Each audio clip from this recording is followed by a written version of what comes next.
உலகக்கோப்பை கால்பந்து போட்டி வேற வருது. அந்த போட்டி 3 நாடுகள் நடக்குது.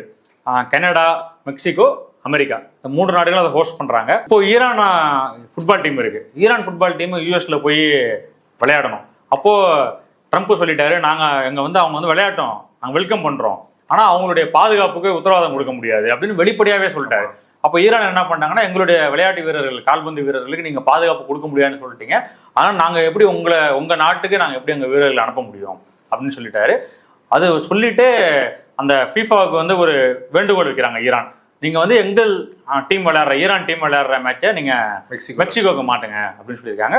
அதுக்கு மெக்சிகோ நாட்டில இருந்து அந்த நாட்டுடைய தலைவர் இன்னைக்கு ரெஸ்பாண்ட் பண்ணியிருக்காரு. ஈரான் விளையாடுற அந்த மேட்சை மெக்சிகோவில் நடத்துறதுக்கு நாங்க தயாரா இருக்கோம், அதுக்கு ஃபீஃபா அனுமதி கொடுத்துச்சுன்னா நாங்க அதுக்கு தயாரா இருக்கோம் அப்படின்னு சொல்லிட்டாங்க.